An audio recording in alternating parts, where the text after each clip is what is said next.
beautiful people. This is your host from Paralounge, Clinton. So today I'd like to do a video in my series of videos, the Paralounge Experience, so check that out. It's a whole bunch of stories about things that we've had happen to us at Paralounge, and we're giving out some tips about how you can make these beautiful experiences happen and what you don't want to do to mess those up. So this is one of those videos where we're going to give you tips on how to build a community drum circle. And so today I'd like to explain, in my opinion, what it does to make your biggest and best drum circle working at its highest potential in your local town. So number one thing you're going to need from that is a leader. You need somebody to step up that's willing to take responsibility with your local government and authorities to find a place and a location for this to happen and be able to communicate with those local authorities and be able to make it happen by proper communication and having the right attitude and the right approach to those things. If you're looking to do a local drum circle, I would say, in my opinion, this is not anything negative. Go up there dressed like a professional. Don't go up there dressed in tie-dye, and don't give them the dudes and the mans, and and I don't mean anything bad about that, but when you're asking for to use a space in somebody's professional area, you're actually encroaching on what it's their business, it's their bread and butter, it's their passion. They've been building this for their life. You have to take all these things into account. If you're dealing with the government, then you're dealing with them being they're really focused on the safety of the public and things of that nature. So when you approach these authorities, you have to be ready to come at them with a professional attitude and present yourself professionally and with some intelligence, so that so they can say, okay, well, this person is safe for me to do business with, safe for me to let into our public space, because that's really what they're looking at. So the first thing you want to do is you want a leader that's aware of what they're asking for, and they're aware of who they're asking it from, and how you can make a relationship with the two where they benefit from each other. So that's a big deal, and it's good to have a good leader that's willing to speak up and be the voice of the drum circle and keep the relationship between them and the authorities, whether it be, say, your local police, your local government, or whoever owns the property that you're on. You will always need a good voice that's willing to speak up and keep those things focused and organized. So that's your number one thing. Number two is you need a reliable date, time, and location. I've seen, as a tip, I've seen this happen too many times. I've had a couple people that were like, okay, we're going to have drum circle this Sunday at the park at 2 o'clock, and the next thing they were like, we're going to have drum circle over in this parking lot in front of this restaurant at 4 o'clock on Thursday, and they just basically schedule a drum circle whenever they feel like having a drum circle, and they keep kind of people confused about the when's and where the drum circle is going to happen. So the community never really does become a core group or anything of that nature, because they're always wondering when and where and what time and all this kind of thing. So repetitiveness works. You want something that people can remember. You want them to, what's always worked for a lot of people are things like first Friday, second Saturday, things that roll off your tongue, things that people can always remember. Some people do like every full moon, it just depends on what your drum circle is focused on, but it always has to be the same thing every time. You don't want it at different times, because people, they want to take time off work. They want to know when to be there, and they want to be able to plan ahead. And sometimes, if you just spring a date and a time somewhere randomly, they can't make those, organize their days like that.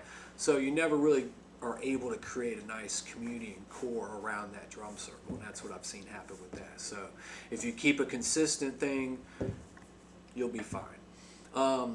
Number two, is a core group. I mentioned that before. You need a core group because the leader of the group, the guy, the person that gets everything organized, things happen. You could get, work related things. You could be scheduled at work on the night you had your drum circle scheduled. So, it could be, an emergency. You don't want that to happen, but let's just say an emergency happens and you can't show up at your drum circle. You need that core group that you're always communicating with, core group of friends or whatever, that's willing to always be there. You know they're always going to be there. Make sure you got like their phone number or text them or something. Say, hey, I had an emergency. I'm not going to be there. Make sure that the space in the drum circle is ready.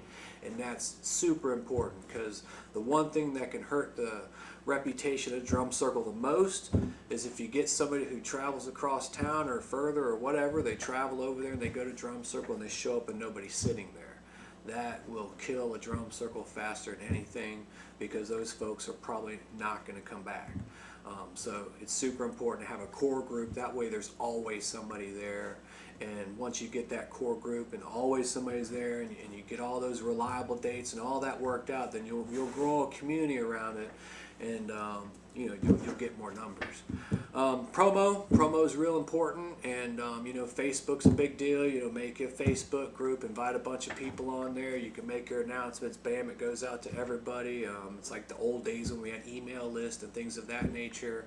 But don't let yourself be focused on just being on the computer, because there's also really important assets that are out there. And I say this because I was a newspaper pressman for over 20 years.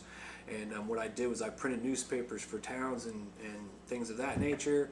And I can tell you that they are looking for articles.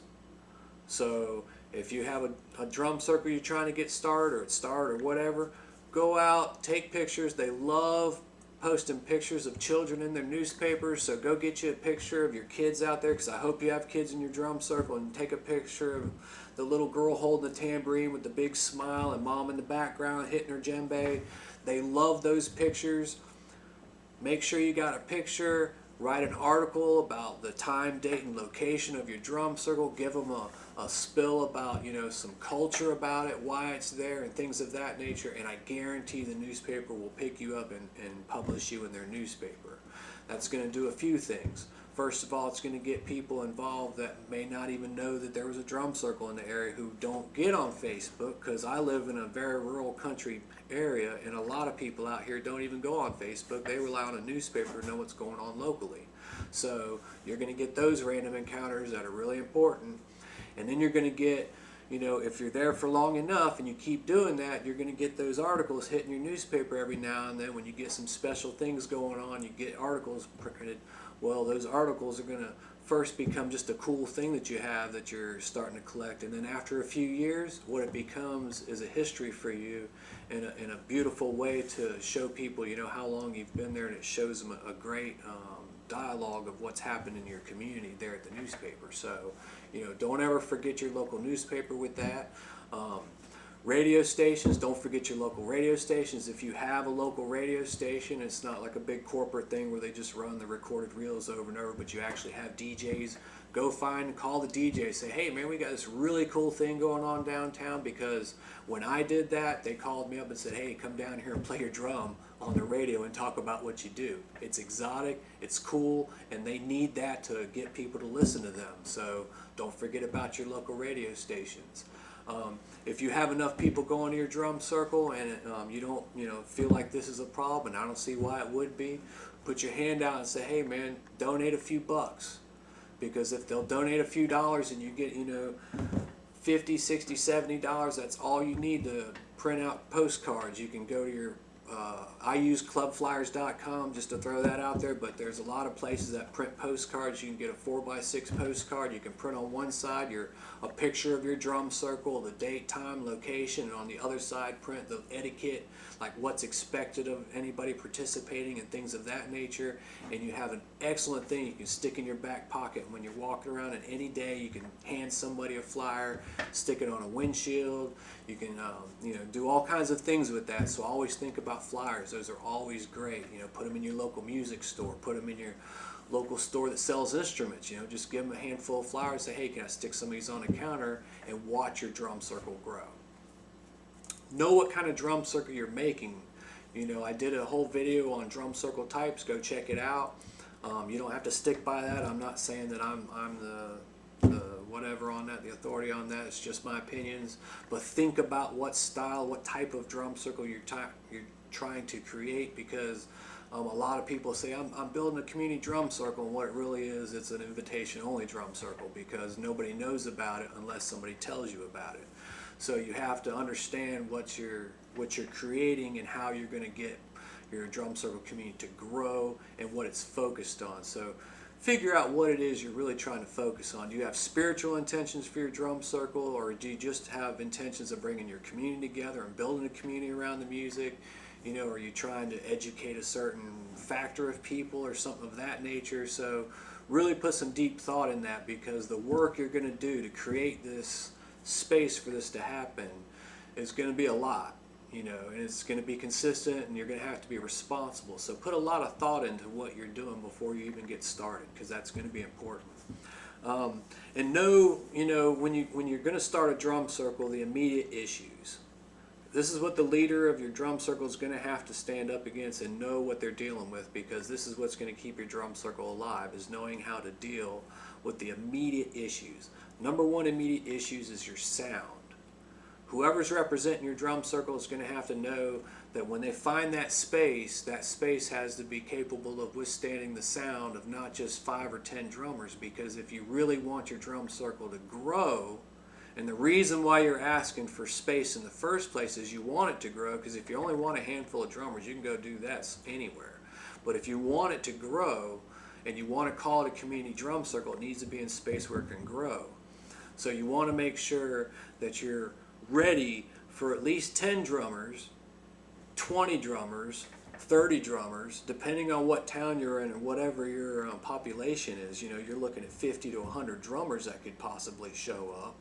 And I can tell you from firsthand experience, the sound from that travels for miles and miles and miles. So wherever you set up at, make sure that the apartment building isn't too close, that these people aren't too close, that are living nearby. Make sure whatever's close by is capable of withstanding that sound without it being an issue. Most sound ordinances in most towns, as far as I know, is 10 p.m. So that's the for sure cutoff date, is everybody has to be prepared to cut out of there by 10 o'clock. Like beaches or sunset, everybody has different times when they expect this sound, you know, to be cut off, or these public gatherings to shut down. So it's all going to be different, and you need to know what those are. Like I said, you know, some places are sunset, some are just noise ordinances for like 10 p.m., some could be 9 p.m., they could all be different. So before you go and decide you want to be in this area, make sure that area is going to withstand the sound, and make sure your noise ordinance in that area is okay for you to do this, that's not going to end up being a problem. The parking is going to be an issue. You know, a lot of drum circles I go to are great, and I'm one of those guys where I'm dedicated to go to that drum circle, but I drive by in the drum circle, and I'm driving by, I'm like, oh man, it's awesome, and then I have to circle the block 2 or 3 times to find a place to go park in the area, you know, to create this space, or to go to this space. And so I would say that the most, your random encounter drum circle person who has no idea what the drum circle is, the ones that you want the magic to happen, the ones that are going to build your community, I keep bringing it up, is those random encounter players.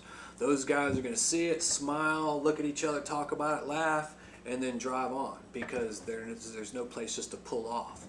If you have a location where a vehicle can just pull off and park, you know, nearby, hopefully very nearby, then you will get those random encounters. You know, we'll get more and more of those, and that's what you want to get your community to grow. That's where you get your diversity, is having these random encounters. If you're inviting the same kind of people to your drum circle, that's what you're always going to have, is those same types of people. And if that's what you want, that's what you want. I'm not speaking against it by no means. But if you want what I would consider a community drum circle, and something that's open and growing and giving the experience to those who need it, then you're looking outside of your comfort zone, you know, and you're looking for, you know, the random lawyer, or the random police officer, or the random homeless person that could come to your drum circle. So think about that, and think about, you know, the access to this drum circle, and the access includes the parking. Another issue would be for like some people may not be physically capable of carrying a djembe, you know, across a big parking lot to get to your drum circle, versus the people like me, or, you know, other people I know that might come with a whole you know, wheelbarrow full of instruments who are, you know, hiking across there with 3 or 4 drums and in a bag full of shakers and in a bag full of, you know, other percussion, and you look like you're moving, but you're actually just have a whole bunch of drum circle instruments, and you don't want to hike a half a mile to get back to that drum circle. So always think about them, the people that are bringing a lot of stuff that don't want to carry it a long distance, and you're thinking about people that are your random encounters that you want to give them just that, you know, that easy access where they can go, what is that? That sounds awesome. Well, pull over. You know, give them that, and you'll get them, you know. So always think about your parking. And then your setup, wherever your drum circle is. And I'm going to tell this story, and it's not about any certain circle or whatever, and I don't mean anything negative by it, but I drove 2.5 hours to go to a circle. It was in a beautiful spot. It was incredible. I looked at it and was like, yeah, because I was like the first guy there. I was there real early, and I'm walking around, and it's under this, it's this beautiful, beautiful like garden space with all this beautiful stuff, and I'm just stoked. Well, by the time the drum circle happened, about 45 minutes later, there was such a community, and this is a beautiful thing. Giant community of drummers and spectators that just converged on this area and made it so tight that I was probably there for maybe 20 minutes, and I got in my car and drove 3 hours back home because I couldn't play like this. You know, I was just like, oh my God, you know, and I'm literally got a djembe strapped on the front of me so I can play, but I can't play it because other people's elbows are touching my drum, and they're not even drummers, they're spectators, and they're not even dancers, they're just there to enjoy drum circle, and the space is so small that everybody was just crammed in there. And for about 15-20 minutes I enjoyed a raging awesome drum circle, but I really just became overwhelmed by the tight space, and I just hiked it out of there. Nothing against that circle, beautiful community. I'm not even sure that circle even happens anymore, but that was one of the things that I would say was a technical, you know, uncomfortable moment with that circle. Was just the fact was it was organized in a space that could not take the size of the community that wanted the space. So that's another thing, you know, as a leader of a drum circle community, and you're setting up a drum circle, just think about the fact is, like, wherever you're setting your drum circles, think about the town you're in and the population. If you're in a hugely populated area, know that your drum circle is going to get huge, because I know all the big towns in Florida have drum circles, and there's a lot of beautiful drum circles out there that have found space that they can grow, and they're still there. It's the ones that kind of don't take these tips per hand, you know, people that just get excited, want to go start a drum circle, and they don't think about these things. And while that drum circle might have had had all it takes, that could have been a really nice spot, could have been a really nice drum circle, somewhere in there they fall short, and it doesn't happen, or happens for a short period of time and then fades away and leaves. So that's all the reason why I'm making this video. So you just think about what you're doing when you want to create a drum circle. Think about the population, think about the local authorities, think about your sound, think about the parking. All these things is really gonna be what makes you last, because all it's gonna take is one little hole in that experience, and it will poke a hole right in your dam, and you'll bleed out, and the drum circle won't happen no more in that spot, because all it takes is for that spot to be super popular, get real big, and the sound becomes an issue, and the apartments that used to not complain are now complaining, and now you have this amazing community that you have to move. You know, so that's all I'm doing. I'm just trying to give you some tips so that you can kick it in the butt before it gets to you, and you know exactly what to expect. So this is my drum circle, how to build a community drum circle in the opinion of the Paralounge experience, just for you. So check out our website, www.paralounge.net. Check that out, and we'll have events coming up with drum circle stuff, so I know you're going to like that. And like, subscribe to the channel so you can see all my other stuff and get alerts when I post, and look forward to seeing you at the next drum circle. Hum a drum. Be safe until then.